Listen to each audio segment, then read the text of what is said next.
events panel and workflow and all such kind of components of Splunk system we are going to review. And a quick Splunk installation also we can see, right? But Splunk security installation that we are going to see on the cloud, Splunk cloud.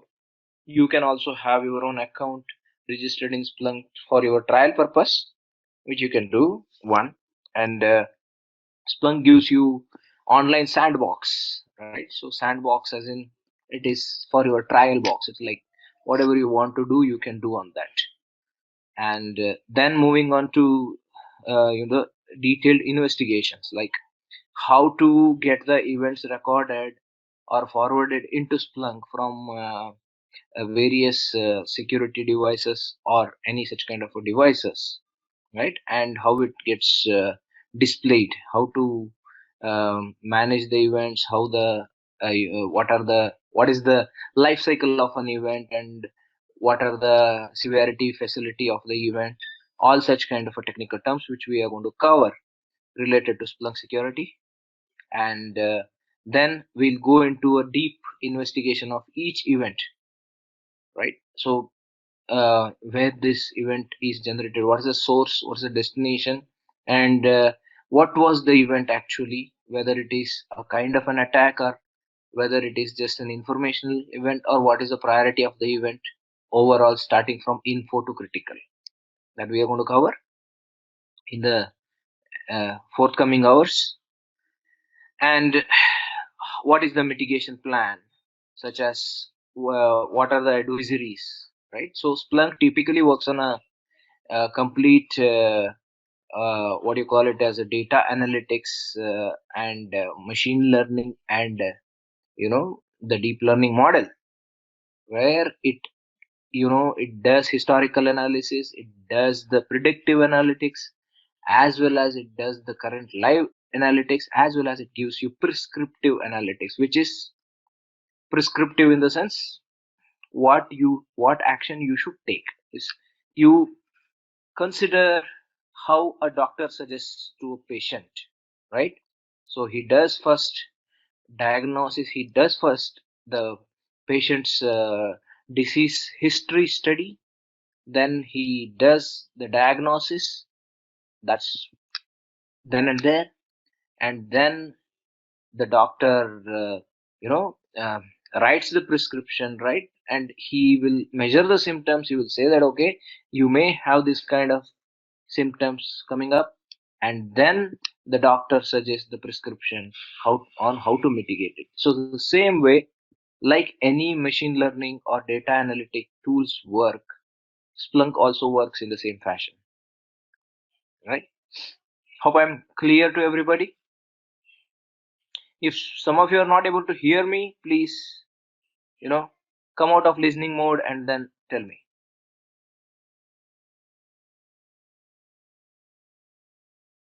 I hope clear.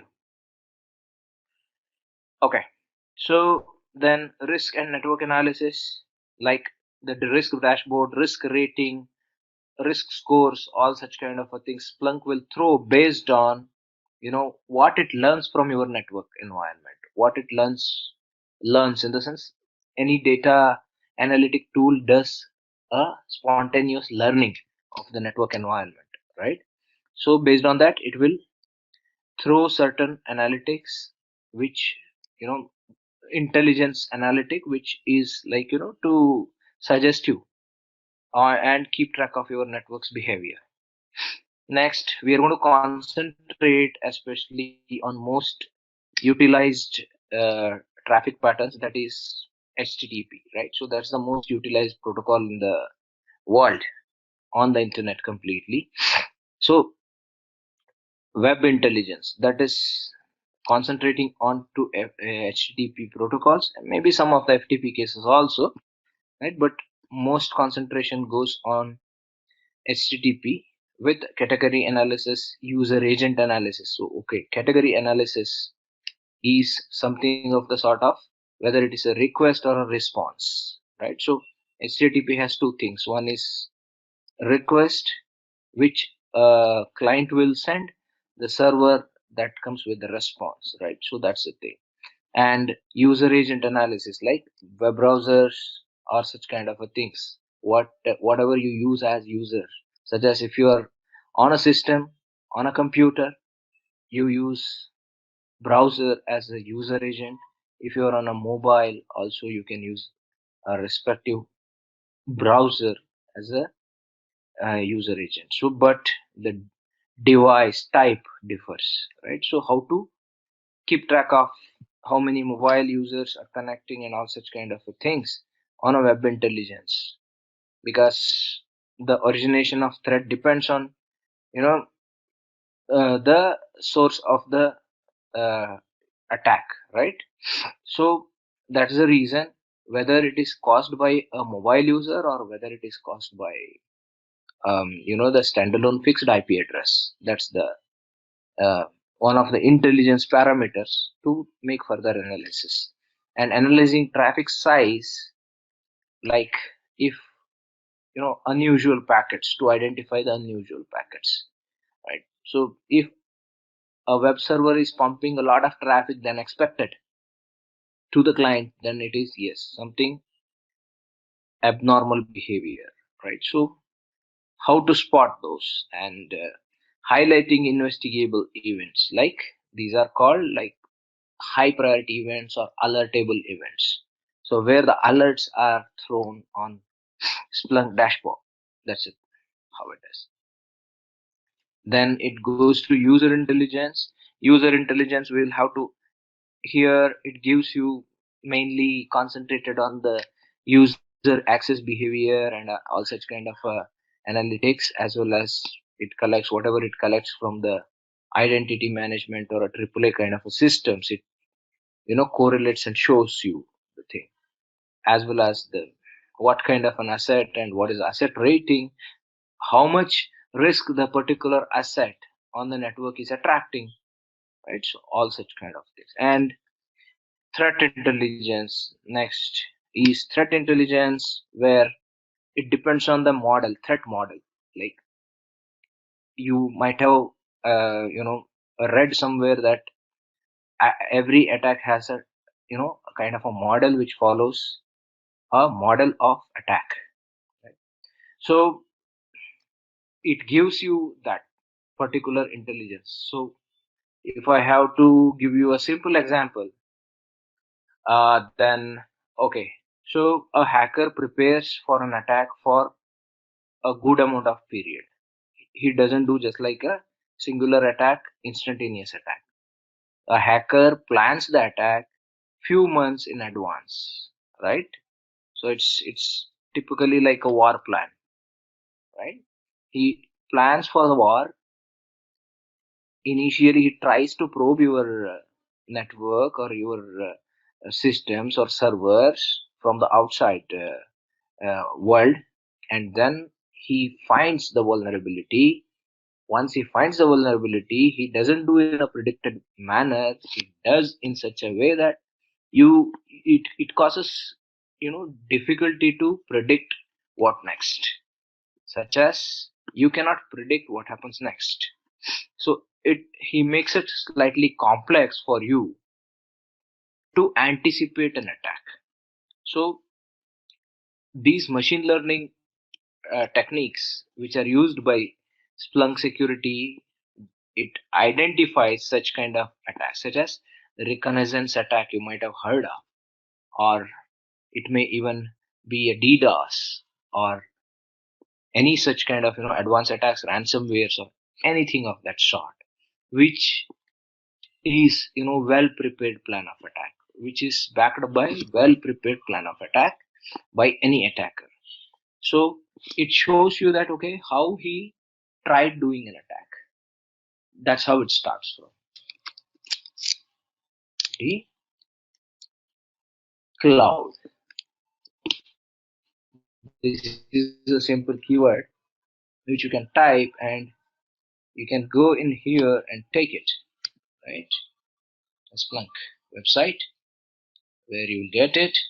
You just register yourself. Okay, I'm just taking a quick run through here, right? You have here Splunk Cloud, Splunk Security, all these things, and there Hello, is Chinmay. Splunk. Yeah. Chinmay, are you able to hear Hello. me? Hello. I can hear. Who is this? Yeah, yeah. This is Manashe. Oh, okay, Manasai. Okay, fine. Yeah, Yeah. it's going Lenovo. Okay, okay, it's okay. Yeah, my laptop is changed. Okay, I have one doubt. Is it can be possible for like application app instead of cloud as well? Both are possible. Like, you want to have it on a cloud. This is why we picked up for a cloud, is mainly to just showcase on a quick note. Okay. Okay, So okay, Splunk deployment goes in two ways. One is on premise, another is on a cloud, right? So okay, when okay, when we talk about on a cloud, it is especially a SaaS model, software as a service, or a security software as a service, right? So okay, okay. your you can the Splunk gives you a particular public IP address, like an AWS instance, if you have used ever. Okay, You guys might have used Azure or Google Cloud or AWS instances, right? Where they okay, where they give you a dedicated IP address, right? So okay, where they you can open certain amount of ports, right, to okay, that particular instance, and then have that port pointed in your respective local systems or any other systems. Maybe it is on other cloud or on the same cloud, or it may be on premise, but it should be available on your public domain, right? So public IP okay, address, that's a okay, requirement. Okay. So okay, now all your traffic to be diverted to this traffic, in the sense logs. Okay. It's a okay. log read. Log read. Excuse me, Jimmy. Yeah. So, what are the things we are doing the Splunk Cloud and in premises that this will be same, or the steps or something will be different? Yeah, I am coming to the same point. Just have a Okay. patience. Let me explain it. Okay. So here the thing is, on the cloud it is ready made. Splunk would have already installed the base Splunk security system, right? And it is ready for your use, and you just need to configure the ports so that your Splunk cloud can accept the logs from the standalone systems, right? So that Uh, is the thing which is available. But on premise, when you take it on premise, you need to install Splunk. Splunk is available, especially you go to here on this, Splunk website. You have here something called, I have kept it here anyway, ready. Correct? Splunk installing on Windows or on Linux, or there is also for Mac, but Mac is not widely used, right, for Splunk security. Either you can use it on Windows or on Linux. People typically, security organizations, install Splunk security on Linux because that is easy to troubleshoot, easy to configure, etc., etc. Right, where you can get into the back end of the system and then configure yourself or something. Maybe you can customize the configuration, all such kind of things. Okay, right? So this is on premise. Now, in case of on premise, what happens? The network topology changes, right? If you have it on a cloud, it's on a public network. If you have it in on premise, then your network topology changes. At that time, you may have multiple offices, right? An office in India, maybe in Bangalore, another office maybe in Washington DC, another office maybe in London, another office maybe in anywhere in Sydney or something of that sort. You have a distributed network in corporate environment. Your security devices such as firewalls or intrusion prevention devices or gateway antiviruses or such kind of security devices would have the have to have a, they will be the part of different LAN segments, right? Different LAN. So at that time, what happens is you might be connected on an MPLS connectivity, which is a common cloud for the organization, or you may want to connect on a point-to-point network, right? Point to point, or maybe over the internet, where you can create a particular hub, spoke, or such kind of a VPN model, VPN topology. So at that time, you need to take care of your networking part so that all those devices, security devices at various places of the world, need to send the logs to your Splunk on-premise setup, which may be in one of these locations. Am I clear? Vishnu, I think Vishnu's question it was. Hello, Chinmay. Yeah. Yeah, I have one word. In this lab exercise, are we going to test on-premises app with add-on? I will give that as an assignment to you in one of the classes where I will Because pass on the right at that time so that one person can come back and showcase that how did he do that. okay, but it is a licensed one, right? Enterprise Security app. See, that's where we are going to right now work on. You can download on your own version, especially, right? You see here Splunk, right, on the screen. Free Okay, Splunk, okay, right? This is a cloud. Okay? okay. If you want to download, you can go to resources, you can download here. Okay? Okay, that app will be free. We can use for 30 days. Enterprise Security app. Absolutely. Right? You see here you have SIEM, right? Security Incident and Event Management. Right? So what is it? Here you can see through this and you can download that particular solution being here security and here security analysis and response risk mitigation, all these things actually. If I say this, I can be able to download the trial version and you people can do it. You can register yourself and then do that. Or you can get a sandbox which is on cloud for your practice. Right? To get the sandbox, you have to obtain your login. That's the thing. Right? You see here, you have start trial. This trial especially is a cloud version. Cloud. Okay, there is another also. We can install add-on, right? Download as a standalone application and then you can start using that, which is a the installation procedure is quite quick and I can show you that other products of Splunk especially also are there. You can see here security, Splunk security, Splunk for IT operation, Splunk for IoT. You see these are all the main categories of Splunk where our concentration is Splunk for security, right? It's like a enterprise security app. Yes, SIM solution is enterprise security app. Okay. Yeah. It is showing the sandbox. It's like a. No, sandbox in the sense it is your trial box which you can use in your own way. You know, sandbox is this. This is sandbox. What I have Okay. installed here. Okay. Okay. This is the sandbox. Okay. So once I say this, I'm trying to save time in the middle because for today we have another 30 minutes to go, right? So Okay. that's the reason. What am I doing is Splunk security. When I click on free sandbox, okay, Okay. I get this after a particular registration procedure.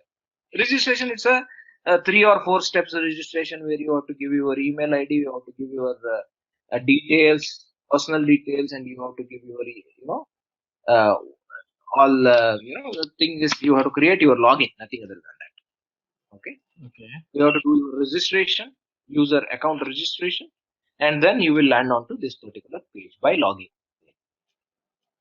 Okay. Clear? Let us go through this screen now. Can I move on? Or anybody has any questions? No, I have one question, Chinmay. Yeah. So I will install a Splunk instant in Windows 7 or whatever it may be. On top of that, I will install the security app, Enterprise Security app for Splunk. So it will be okay, or it requires a license version. See, for the installation, it is starting with there is a trial version, there is a license version. Okay. Okay. For your academic purpose, it is a trial version only. But full-fledged utilization of Splunk security, you need enterprise version, Okay. right? Various features and everything. Okay. So in And this course, okay. also get 7 days trial, right? After 7 day, it will ask for your activation or something like that. You want to activate, you can activate. Otherwise, you have to do a fresh download and try using it again. Okay. Then that means I can license version free trial. I can use Enterprise Security app, right? Exactly. Okay. Okay. Okay. I will try it. Yeah, you can try that. That's one of the assignment I'm going to give in next this thing. Okay, the installation and trial. Right Okay. now, what am I trying to explain you guys is use this cloud thing first of all Mm. till the time you get used to the Splunk system. Okay. Okay, then you can Okay. go for installation, because for installation itself we are going to have a class Okay. security installation, and then respective tools installation, yeah, investigative tools installation, all those things we are going to cover in a particular class. Okay. Okay, That's Chinmay. right. I'm going by this step of first making you familiar with the Splunk system right now. Okay. Okay. Okay. Mm. Okay. Well, so you can see here the menu. What is there on the top of the screen? One is home. Next is a security posture. Next is okay. Well, it's gotten clicked off. Okay. Well, and next is a incident review. Next is investigations, glass tables, security intelligence, security domains, audit, search, and configure. Okay, you have here complete security stack or security audit stack, I could say, right? Or it I will explain you each of the tabs now. Is home screen is a typical home screen where you have all the various panes stacked in a particular screen. That again says it's a nothing but these tabs itself are replicated here, right? Security posture, what does a posture mean? In a general language, general English, posture means like the look and how appearance, right? How you appear, that is a posture, right?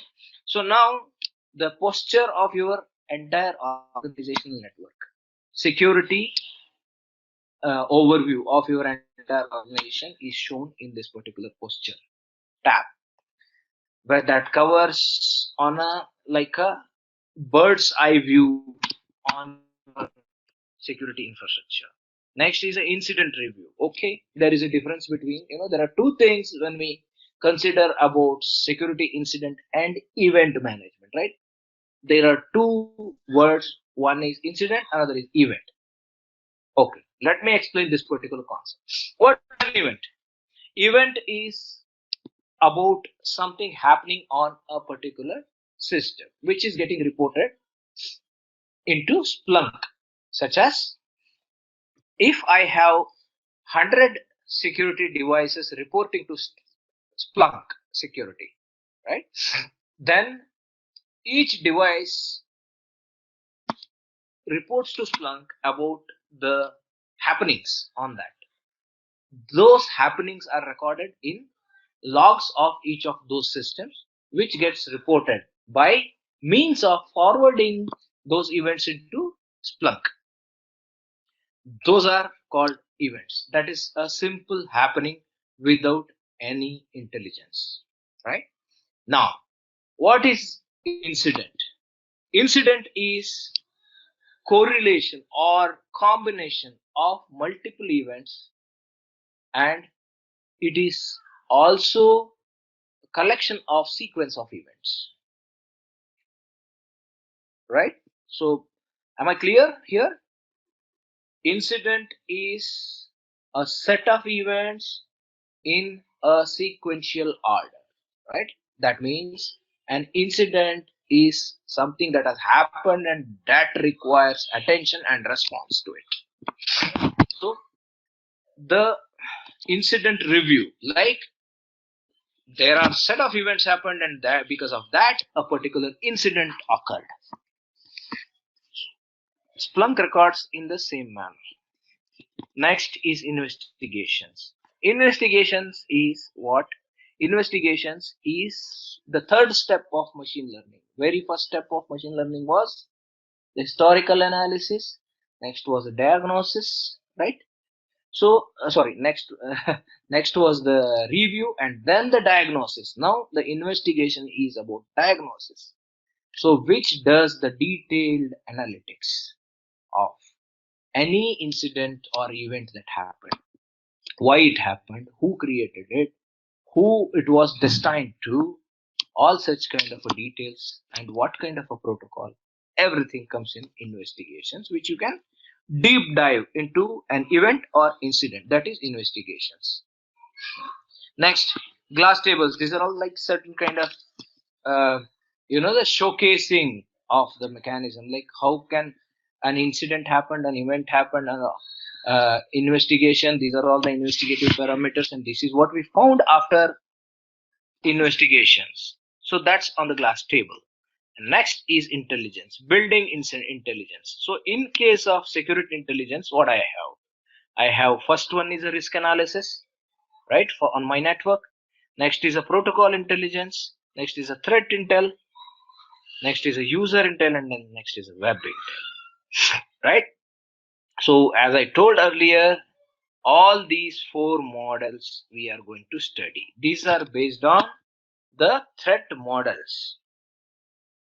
Is any of you aware of what a threat model is? I believe Manashai should be able to. Manashai, you can unmute Uh, yourself. yeah.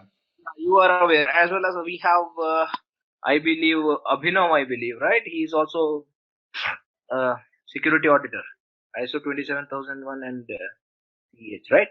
Yeah. So the threat model, right? The various different models are there, such as stride model, FASTA model, strike model, right? So this security intelligence page or is inspired by such kind of threat models, where it gives you one entire network risk analysis and then the next, the mitigative measures where a protocol intelligence is there, threat intelligence is there, user intelligence is there, and web intelligence. So protocol intelligence as in how many protocols are in transaction on my network and what is their behavior, whether they are compliant to the respective standards. The protocols in the internet, any protocols or all the protocols have to comply to RFC standard. RFC as in request for comment standards. You want to learn about any protocol, visit the RFC pages, right? Because there is a IEEE standard which is defined on under OSI model, where it is quite clearly and detailedly depicted that how a protocol should look like, right, and how a protocol should behave like. Next, threat intelligence, such as what is the threat diaspora which is impacting my network. So that's about threat intelligence, such as how many ransomware attacks tried, how many succeeded, how many did not succeed, how many were caught, and how it was caught, right? And how many viruses, how many worms, and what are those, all such kind of details you will see in the threat intelligence, where threat intelligence helps you as a precautionary measure for your future events. That is the benefit of threat intel. Next is a user intelligence. User intelligence is about the user behavior on your network. If you have on your network, there may be 1,000 users, 100 users, or maybe millions of users, right? Splunk will keep flagging, stating that okay, so and so is not behaving great, right? So he is attracting more and more threat. His system is attracting more and more threat, and he is trying more and more violations. That is what it is. So raising such kind of flags is in user intelligence, and it takes the help of the systems such as identity management or AAAs. Next is a web intelligence. As I told you, the most transacted protocol is HTTP, right? So in case of HTTP, so lot of attacks such as cross-site scripting or DDoS or any such kind of a stealth attacks or something that happens on actually the uh, this particular web intelligence, right? So it captures everything on web intelligence, right? Well, so the next one is security domains. In case of security domains, we are going to configure the access list. That is, who can log in the Splunk system, such as endpoint, network, identity, and all such kind of things. Next is audit. This is a detailed audit, right? So like it's a complete security audit tools, means you don't need to do any manual job, where Splunk will gather all those intelligences and then it will present the respective audits, such as incident review audit. So this is also called root cause analysis and suppression audit and adaptive response action center and per panel filter audit. Like you can create your own customized filters out there for threat intel or audit, yes, and various such kind of audits, right? So next is you can search for a respective dashboard or reports or predictive analytics or data sets. Then comes system basic configuration, right?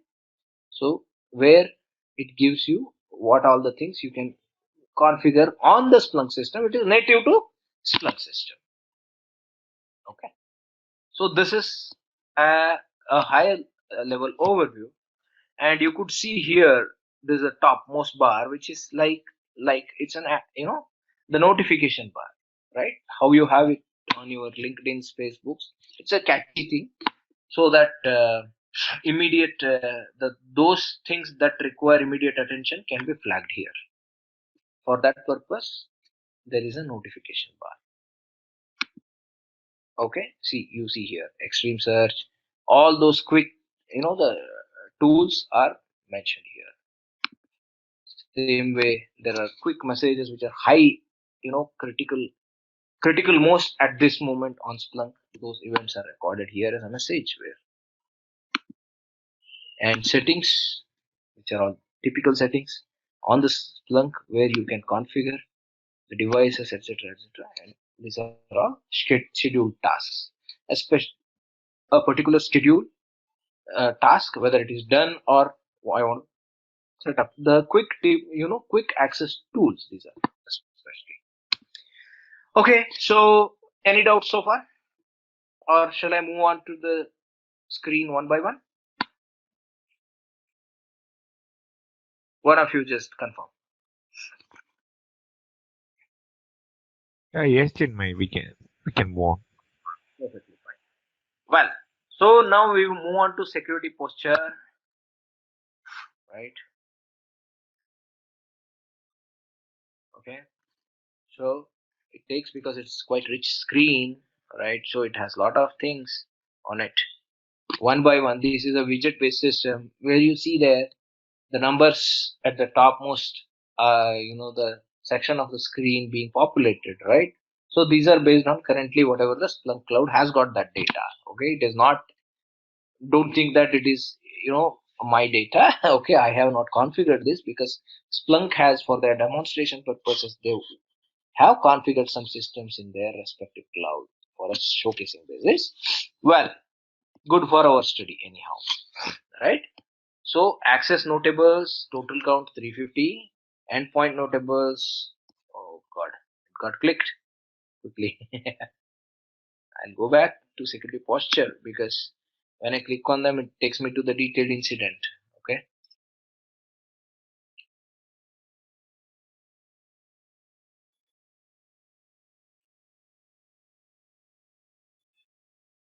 Okay. We are back on this. Endpoint notables, like what are all the systems and all? Network notables, identity notables, audit notables, threat notables. It is covering every menu item which you saw in the top, right? With the statistics. Next is notable events by urgency. You can see there types of events, right? So starting from the informational events till the critical. So Splunk has right now three things categorized. One is low, another medium, another critical. So right now there are a lot of medium events which are being recorded, correct, on the Splunk system. So there are some criticals. Okay. Next, notable events over time. Like this is your timestamp, like, time scale or a timeline on the Splunk system, right? So where you see here, the by access, by audit, by endpoint, network, and threat. You have color coding where you can see yourself. You can go through this. It shows the timestamp, and there is a peaking time between 4 a.m. to 8 a.m. There is a lot of things happen, correct? So where you see peaking 156 access events occurred during that time, right? Endpoint events 35, as well as audit events of number of 40, right? Next, top notable events. Here you get your threat intelligence. Okay, hosts with multiple infections are 169. Excessive failed logins. That means there is a lot of brute force happening on your network. Brute force as in somebody is trying to enter into the systems by trying, uh, login attempts, making login attempts. So those are failing, which is being recorded on your end devices, which send it to Splunk. Okay. Next, threat activity detected. So threat activity detected are 58, and so on so forth. There are many. And if you want to go to the next screen, you can go here itself, the next screen, here itself, right? There is a pagination which is made. Okay. So now you see here something, right? For a detailed search. This is for detailed search of more and more events. And this is like, you can export this because you may want to send it to escalate it to the top level of your organization. Say for example, if a SOC operator is operating this Splunk uh, on day-to-day basis, he can download it and escalate it to his next level manager that okay, this is my Splunk's report for this particular day or week or whatever the number of days. Next, inspect more and refresh for the new events. I could do this. It was refreshed 4 minutes ago, and I refresh now. It's like this is the same state, right? And there is something else here.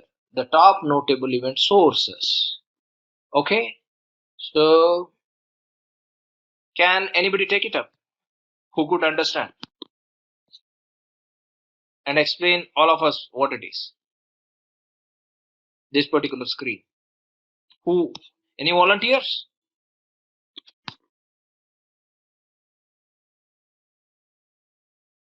Shankar, Manashay, or anybody?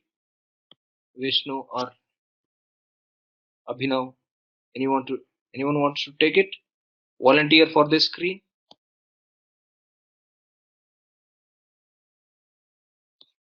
Guys, am I audible? Hello? Yeah. Yeah, this is Moses on the line. Yes, So Moses. Yeah, I just want to try based on what you've been explaining. So Yes, right now the screen we're looking at is the security posture screen, and the notable event source that gives us like the specific location where those events originated from. Maybe they are see like IP addresses. Um, exactly. hello. Yes, yes. Carry on, carry on. Yeah, so I see like the specific IP address. I don't know if those let me call those port numbers. Um, It is just and an then IP address. You are right yeah, so about it. Just an IP yeah, so address. yeah, so it gives you an IP address, and then I see a correlation count. That also means like the number of times that that event has originated from that particular IP address. Then security domain count. So it's like a detail of the security posture of a particular event from a particular source. Yeah. Hello? Yes. Yes. I don't know Okay. if I'm correct. Yes, yes, yes. It's correct, but let me make it more correct. Okay. So here, when I talk about the source, right? So source is, don't think it is a firewall. I explained you guys about the deployment model of Splunk, right? Yes. So Splunk is not implemented like a firewall, right? Splunk is implemented as a standalone device that accepts the set of events from firewall kind of devices. Correct? Okay. That means these are the events forwarded from the connected and devices, such as if 10 firewalls are connected and they are forwarding the logs to Splunk, right? I have a firewall on my network which is carrying IP address 192.168.56.102, right? So Yeah. that firewall is generating 23 counts of, that has generated 23 counts of events, that has given me so many events, and security domain count and correlation search count. Here, right, if we deep dive, right now I'm going to click on this. It's going to take me to the next screen of incident review, right? Now Yeah. if I review this incident, what I can see here, search source, right? Source here. Now you see here set of events, right? That means it may be a firewall. Okay, this firewall or this security device has detected so many the threat activities of urgency level of critical, and currently these are in new state, means each event has to undergo a particular life cycle. Correct? Means a new event occurred and somebody needs to acknowledge that event. Now if I could do this here, here the new, instead of new, if I address it, it becomes acknowledged, and then it it can go to, it can go out of this list, right? So now I will elaborate it here. Now let us see what it is, right? This is the detail of that particular event which was forwarded to me by a device of 192.168.56.102. And here you have what is attack source, sorry, attack's destination, and what is the source of attack also would be here, right? All these attack details are here. Source is this, right? Yeah. Now I have risk score of 2. That is, when I go into this, risk management, it will be more detailed. Anyway, I'm not taking so deep dive right now, but I'm going to explain simply the threat activity. You see here the description. Threat activity was discovered in the destination field based on the threat intelligence available in the IP Intel collection. That means Splunk has already collected some amount of threat intelligence. Based on that, it is categorizing this as a description, right? Now, what is the type of the event. You have here the type and place and etc. of the events here. More details are here, correct? So this is a threat activity which was detected and at this respective time which is of this nature, right? That means you have here more and more details here: event ID, event type, notable, and all those things. Now you have action here, the correlation search, the related investigation, currently not investigated, it was not investigated, right? There is a correlation search where it gives you a threat source and destination matches, threat gen, right? And history, view all review activity for this notable event. And what is the next step? Because since it is not investigated, you would not have the next step what to do, right? There is no prescriptive analytics still done on this event because it is waiting for user to respond on this event, right? Now I would say action. What should I do? If I take an action, then I could see the prescriptive analytic on the respective event.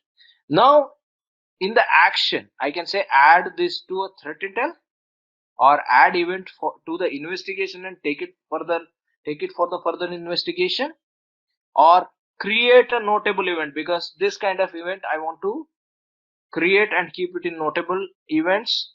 Where did we see that notable events? In one of these the tabs, right? Especially in the events tab. Yeah. Or I can build event type or extract the fields for further detailing of it, or run adaptive response actions, or share notable event, or suppress the notable event. Means this may be a noisy event, this may not make sense, right? At that time I want to suppress it, okay? Or I can reimage the workstation. This is like reinstalling that respective system, okay? By for this there is a certain other requirements. In the future classes will come to know about those things anyway, but reimage a workstation is still possible. This is the thing, right? So this is what about the security posture screen. Any doubts in this for any of you guys?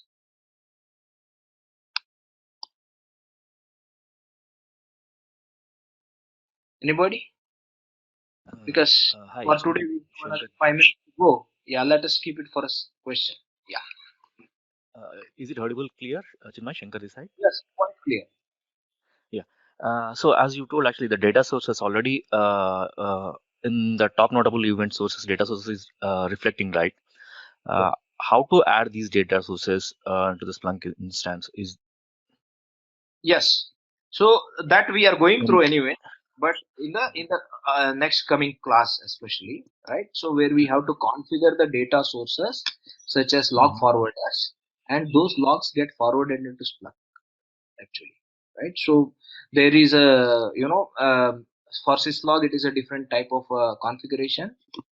We Mhm. have here especially adding the data sources where we have to configure a data source. Right now we do not have it here because we are looking into the cloud system, right?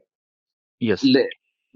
This is like an AWS that, like, this is publicly available domain name also, okay, right?